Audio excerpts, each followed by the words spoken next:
Hey guys, and welcome back to the channel. ATP Paris Masters 1000 tournament. We're going to get into it, draw preview and predictions, of course.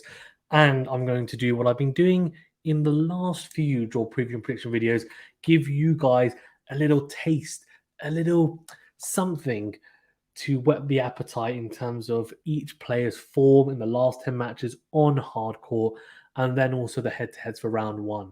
We're going to talk, of course, as well about not just their form the last 10 matches, because that can be a bit misleading if players haven't played particularly high-level tournaments, but it gives a pretty good indication of just how they're feeling confidence-wise going into this. So we can talk about that and other things as well. Before we get into it, remember to hit that like button and do subscribe if you are new. This is the last Masters 1000 tournament before we hit the ATP Tour Final, so this is going to be a really good indicator, especially as it's indoors, which Turin will be indoors as well, to see where these guys are at in terms of their indoor ability on hard court and how they're looking going into that, especially if they are pushing for the ATP Tour Finals. This is a really important tournament to push their ranking points up and then try and make a final push towards making that top eight. Someone who's already made the top eight is Carlos Alcaraz, the world number one currently. That could change. He has a 7-3 record going into this, and most recently lost to Felix Auger-Aliassime in the semi-finals of Vienna, if I'm not mistaken. Was it Vienna? One of the tournaments anyway. In Basel, sorry, even indoors, if I'm not mistaken. Now, he lost in straight sets, and he clearly doesn't like playing the Canadian because he has lost now 3 times to him without actually winning against him any point. So a 3-0 head-to-head lopsided record against the Canadian. Doesn't make good reading. He's still very young though, but Felix, a couple of years his senior, will be happy with that result, and that's something for him to look into. And I think Felix, with his pinpoint serving and Alcaraz, maybe not returning as well as he would have liked and has served as well as he would have liked, and also being as good from the back of the court against Felix as he would have potentially imagined, it just ended up not being a particularly good mixture for him. And in the end, coming out, second best in what was actually a pretty one-sided affair. So great win for Felix. He pushes towards the ATP Tour Finals. For Alcaraz, he will look to redeem himself in Paris, and he's got a bye in the first round. So that's really, really positive for him, because I say it's positive. I don't know whether he would like a match. Maybe just a bye is good in the sense that he has a bit more time off to just work on things he'd like to potentially. Maybe. Karatsev versus Nishioka. Now, Nishioka's been in much better form than Karatsev recently. Karatsev's got a 3-7 record, and 7-3 is the record for Nishioka. Nishioka has also gone deep in some tournaments. He really has as of late. So the back end of the year has been very productive. I'm going to go for the Japanese player based on that. And I feel like his indoor game is coming along quite nicely, better than Karatsev's. Van Zandschulp versus Dimitrov is one of the pick'ems for the first round, I have to say. In terms of their record, 6-4 Van Zandschulp. Dimitrov is 4-6, so the flip of that. One was the head-to-head. Now, I'm pretty high on Dimitrov, as I think a lot of people are, but Van Zandschulp is very solid for the most part. He can throw in the occasional double fault, but apart from that, he's pretty solid. And, he's one of those players that I look at and think he's about a 6 out of 10 and everything. He doesn't have that one weapon that makes you sit up, out of your seat and say, wow, that is a real weapon that can hurt people. But he's solid all round. Dimitrov does have some of those weapons. His forehand can be very potent for sure. The backhand he has begun to shore up, especially the one-hand. It doesn't slice as much, although indoors we will see that in full effect. Serve and return can be improved as well. Those are areas that he's now coming towards the twilight years of his career, and that's probably not going to improve exponentially. So he's almost, what he is at the moment is probably as good as it's going to get. The only thing that he looks to have potentially improved and may continue to improve is that drive backhand. But for me, Van Zandschulp is just too solid And despite the head-to-head being 1, I'm going to go for the Dutch player. I just think he's just more consistent recently. Dimitrov, I wouldn't surprise me if he comes out on top, but I don't want to hold my breath for him, unfortunately. Berrettini's got a qualifier now.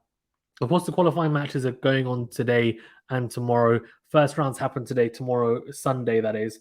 They'll complete them. I wanted to do it before because, in all honesty, it then becomes very tight just before the matches start on the Monday. Now, what I will say is that some of the qualifiers can be dangerous, but we're going to assume that the seeds are going to go through against qualifiers in these instances. So Berrettini has a 7-3 record going into this, so I'm going to pick the 13th seed. He, if I'm not mistaken, cannot qualify for the ATP Tour Finals. He's had a very interesting year, and I think it was derailed by testing positive at Wimbledon. So we've got to take that into consideration. It'll be interesting to see how he looks coming into or going into even next year. I'd like to see him really push on and try and potentially win a slam. I know that will be in his goals come 2023. Hakac and Mannarino, now two very, very solid players, and there could be some very long rallies, although Hakac will try and shorten them at the net, I'm sure. Hakac with a 6-4 record, and Mannarino 4-6 going into this tournament. 1 is the head-to-head. Now, Mannarino is a very tricky customer in the sense that he's very, very flat, not a lot of pace. He's just a grinder from the back of the court, and he knows how to maneuver his opponent around. He's looking to induce mistakes. And Hakac is someone who likes the indoor courts. Why? Well, there's 2 components. The first one is he's got a massive serve, and in my opinion, a top 5 serve, and he's able to win 3 points off it. And 2, he's also able to then come forward and be comfortable coming forward. The overheads, obviously, there's no windy conditions or any chance of windy conditions. There's still conditions where he can afford to come forward behind a good approach shot and know that, okay, the ball that comes back is going to come back in a very, very, convenient way. It's not going to be swirling in the wind, or the sun's going to be in his eyes as he tries to hit the overhead. So, he is a good indoor player from what I've seen Hakac, and I would imagine he should come out on top here, but he's one of those players that has shown a real level of inconsistency. And that's been a little bit disappointing because I feel like he's got such a high level to show. It just doesn't reach it too often. And it'd be good to see him reach that level and be able to tap into that more often than not. But we'll see. He's still got some years ahead of him. Holger Rune, who's had a fantastic year. He's playing in the final tomorrow against Felix Auger-Aliassime in Basel. And he also, if I'm not mistaken, went very deep the week before as well. So he's playing some fantastic tennis.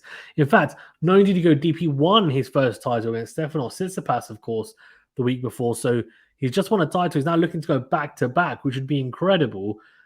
He's playing in Stan Wawrinka, who's had a pretty good couple of weeks himself. I mean, beat Dominic Thiem in a really, really good match. And I would think Holger Rune's going to have too much, but in saying that, you have to factor in the fatigue as well that he might be feeling. Now, he's got a 9-1 record, of course, going into this, given that he won last week. We'll see whether he's able to win tomorrow. Wawrinka 6-4. Fatigue could be a factor, but I don't think it's going to be a factor straight away. In saying that, there's always a danger of these players pulling out of events. Now, I don't think he will because it's a Masters 1000 tournament. So I'm going to go with Holger Rune to win. Isner's got a qualifier, so that's a pretty convenient draw for him. He's 6-4 going into this. I'll go for Isner, but he could very easily get tripped up against the qualifier. Rublev has a bye. He is 8-2 going into this, so a very good record for him. Same with Medvedev, who's 8-2. He will play a final tomorrow, if I'm not mistaken, against Shapovalov in Vienna. Now, that's going to be a really good match. He goes into that the favorite, though. Will he go into Paris, in really, really good form? Potentially. He obviously went very deep last year in Paris. Oh, I don't know. But all I'm going to say is he is really, really solid, and he absolutely loves the indoor conditions. When he played against Djokovic, didn't he, recently indoors, and obviously didn't manage to complete the match, but he was close to winning it. Djokovic beat him in the final last year in Paris, so he'll be looking to get revenge if they do end up clashing. Korda and Alex de Minaur. Now, this is a really interesting one. Korda's been in some very good form, also made a final recently, lost to Felix in Antwerp. Alex de Minaur's gone deep as well, quarterfinals, semi-finals recently. I'm going to go Korda. Jack Draper and Ridderneck, I'm going to go Draper. I'm pretty high on him. I actually didn't do the form, did I, for these couples? So let me just quickly go over that. So Korda is 8-2, and de Minaur 6-4. The head-to-head is actually 1-0 Korda. That was at Wimbledon, if I'm not mistaken. So can't read into that too much. Ridderneck and Jack Draper, 7-3 for Ridderneck, 5-5 for Draper. Although Ridderneck hasn't really played the level of tournaments, if I'm not mistaken. Qualifier versus TFO. TFO 6-4, so we'll go for the big foe. And Fritz versus Alejandro Davidovich Fokina. Well, Fritz has an 8-2 record and 3-7 for ADF. 2-1, though, is the head-to-head in favor of Alejandro Davidovich Fokina. So could he get the best of Taylor Fritz? I think indoors, I don't think he will. So I'm going to go Taylor Fritz. And Andy Murray, Gilles Simon, now two wily veterans going at it. Now, this 10 years ago would have been a fantastic match. I have to be honest, I think it's going to be, if you're not a purist and if you're not a really hardcore fan, you probably don't want to watch this. You probably want to stay away from it because there's, I would imagine, going to be some longer rallies and some grinding points, which probably are not as exciting for the casuals, but for the purists, you'll still be excited. Murray is 6-4 and Simon 4-6, and this is how you can tell they're veterans. 16-2 in favor of Murray. I think he's going to make it 17-2. Bublik Bublik has a qualifier. He's 6-4. I'll go for Bublik there. And Felix has a bye, and as I said, will be playing for another title this week against Holger Rune tomorrow. So he's got 10 wins going into this. So he's going into this in phenomenal form. Novak Djokovic has a bye. He is 9-1, and we'll go down in a second, but himself and Nadal are both in the same side of the draw. Crazy. Schwartzman and Cressy. 3-7 for Schwartzman, 7-3 for Cressy. 1-0 in favor of Schwartzman. Now, if Maxime Cressy wants to face anyone in the first round, he probably would try to avoid Schwartzman because Schwartzman is one of the best returners on tour.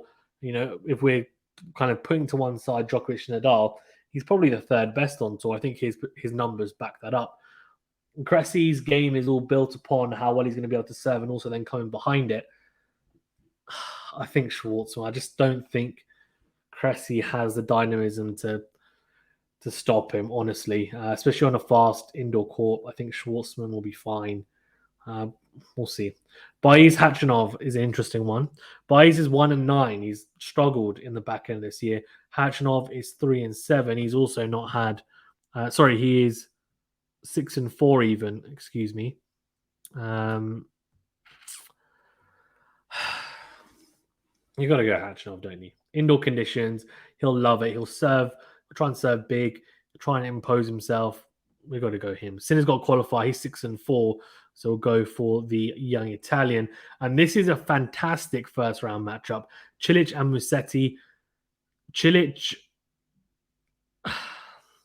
6-4 going into this. 7-3. Musetti 1-0 in favor of Cilic. I'm going to go with Lorenzo Musetti though. Now, the reason why is because I've been really impressed with how he has improved his game and is continually trying to. We're seeing Holger Rune really reap the benefits of the hard work put in. I think Musetti is very good friends with Holger Rune, and not just that, forget about just being friends, but they seem to share a very similar work ethic. And if he's working as hard as Holger Rune is, and he's almost talented, if not more, in some people's eyes, it is going to come to fruition, and I think it slowly is. So I'm going to go for him. Basilashvili versus the qualifier. I'm going to go for Basilashvili.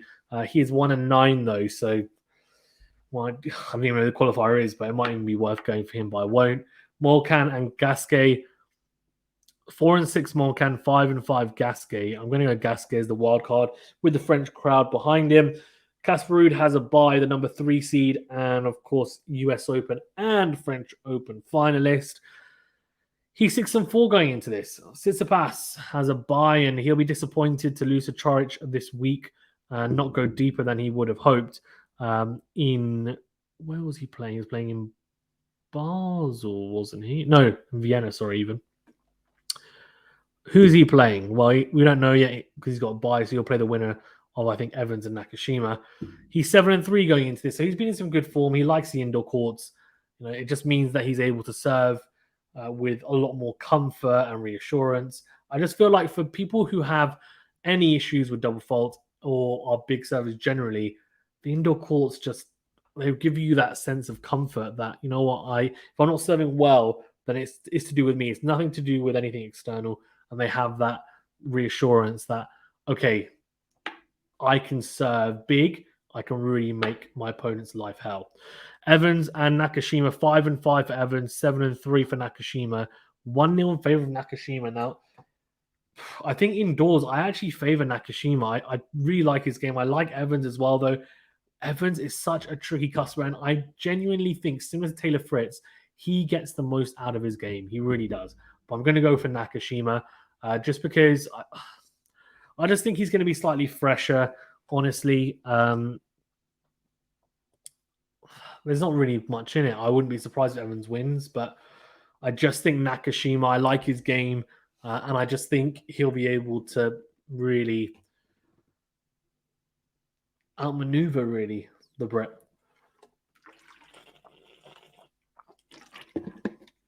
Right. Last few for the first round. Coric against the qualifier. He's 7-3. Good win against Tsitsipas, even this week as well.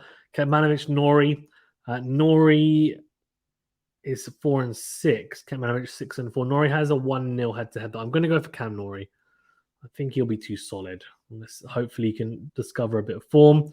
And PCB versus Albert Ramos Vinolas is in an all Spanish affair. 5-5 for PCB and 4-6 for Ramos Vinolas. The head-to-head is 3-0 to PCB. I'm going to go 4-0. I think you'll love the indoor courts. Shapovalov, Cerundolo. 8-2 for Chapo. He's playing a final, of course, tomorrow. And Cerundolo is 3-7. You've got to go for Chapo. We'll talk about fatigue as the rounds go on, but first round, he should be fine. RBA and Tommy Paul. RBA made a semi-final this week. Tommy Paul has been very unfortunate, had an epic against Team recently and lost it after having too much points. A tough one. 6-4 for RBA and 5-5 for Tommy Paul. 3-0, though, the head-to-head in favor of RBA. I'm going to go RBA. Nadal has a bye. He's 7-3. So there's a potential semi-final, if I'm not mistaken, between Nadal and Djokovic. Well, we'll see as we go into it. Right, let's go into the second round then. So Alcaraz, Nishioka. Alcaraz should come out of that on top against the lefty. Should be okay. His backhand shouldn't get exposed. Nishioka doesn't hit big enough, I think, on the forehand side to really give him any issues. Van der Zandschulp and Berrettini.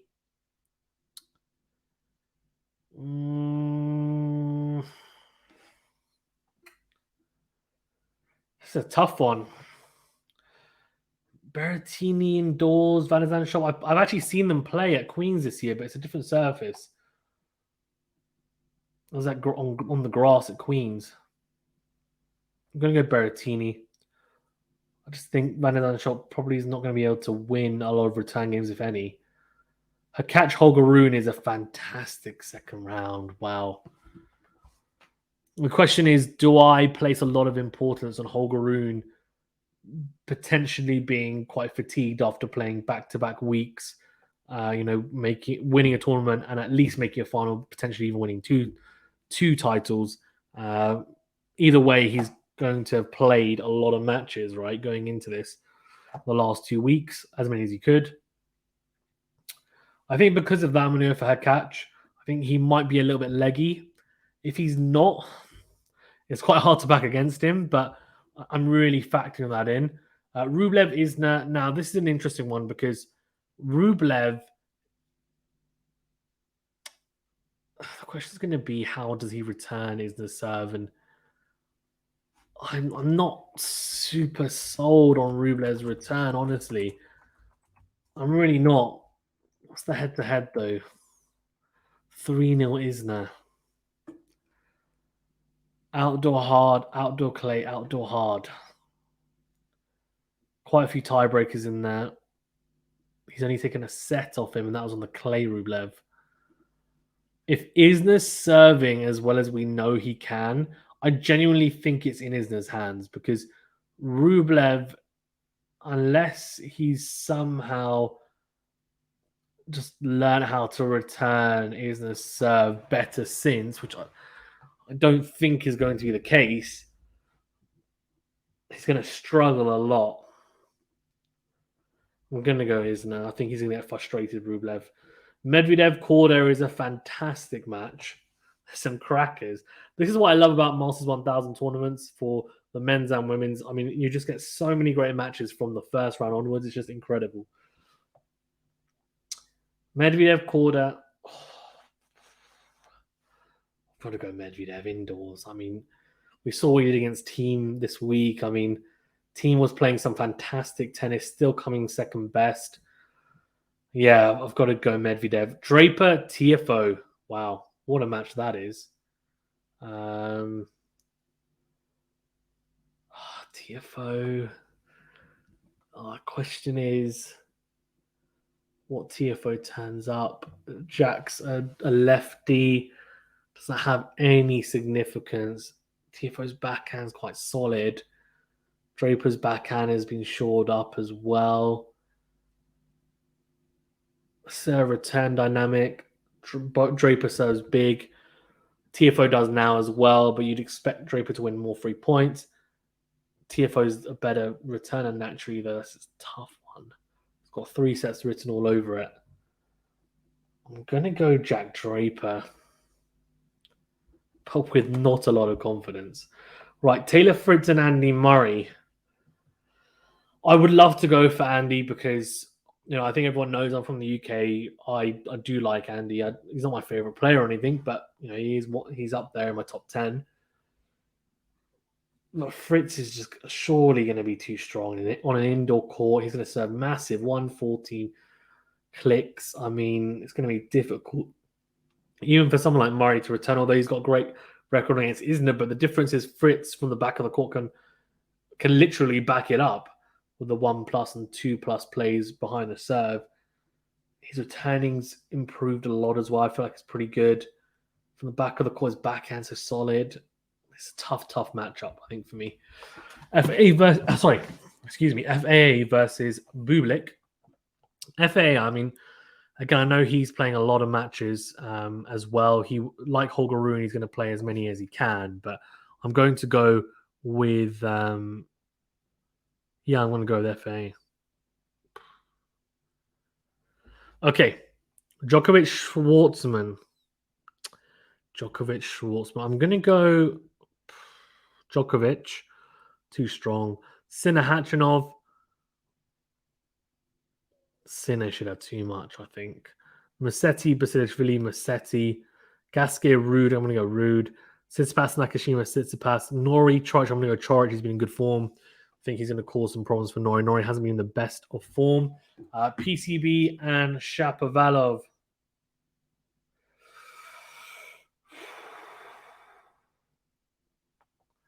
Oh. PCB Shapovalov.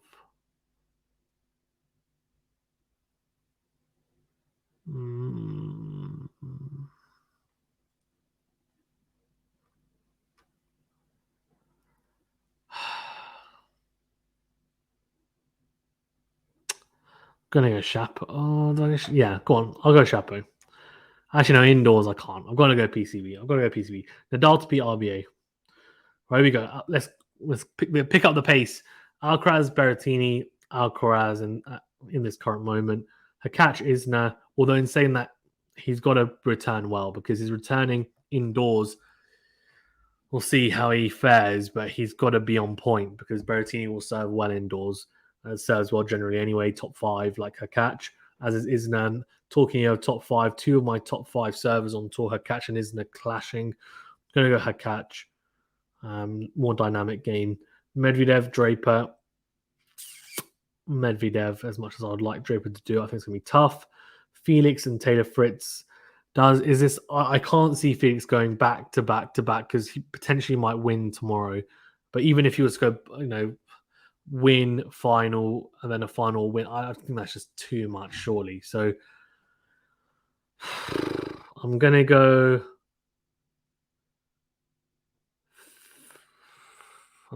Fritz. Djokovic, Sinner.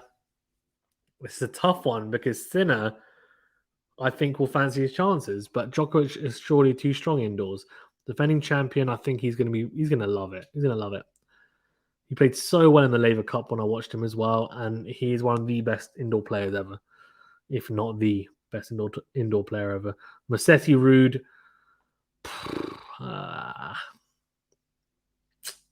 It's a tough one. I just don't think Ruud's been playing that well recently. Does Musetti have enough to really trouble him? Maybe not, though. I'm going to go Ruud. Tsitsipas, Coric. So I've gone for a repeat, a rematch of this week. Okay. Could Coric repeat the feat, or will Tsitsipas get revenge? That's the question, isn't it? I'm going to go Tsitsipas to get revenge. We're going to Nadal to beat PCB. That's a tough one, though, for Nadal, by the way, I have to say. So that's a little Spanish contingent at the bottom of the draw, isn't it? Interestingly. Or the bottom half of the draw, even. Okay, Alcaraz, Hakac.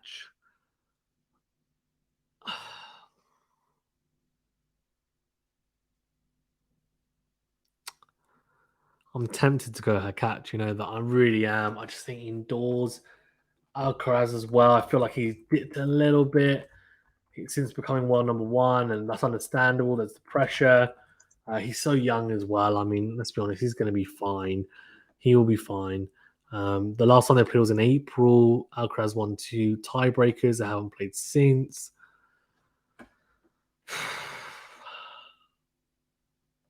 I'll go Alcaraz for now. Medvedev to beat Fritz. Djokovic to beat Ruud. Nadal, Tsitsipas. Now, this is a really tough match for Nadal because Tsitsipas doesn't mind taking the ball shoulder height on the backhand. In saying that, it's going to be a fast indoor court, but that suits Tsitsipas's game because his forehand is so destructive on these courts. His serve will be as well. For Nadal, he's going to have to play really, really well, honestly. He's been injured as well. Do I go for Nadal to just prove his greatness and also just, I don't know, just find a way to win is really the question? Or do I go with Tsitsipas, who's been playing more tennis, and arguably this surface is better for him and better for his game? It's tough to back against the GOATs, so I'm going to go Nadal, but yeah, I'm not sure. Medvedev, Alcaraz. Now, I think Medvedev is, for me, at the moment, in the current tennis climate, Medvedev indoors the last few weeks, generally form-wise, compared to Alcaraz, there's not too much of a comparison. I just think that Medvedev is just playing really, really well. And I'm not quite sure Alcaraz is going to be able to deal with that at the moment.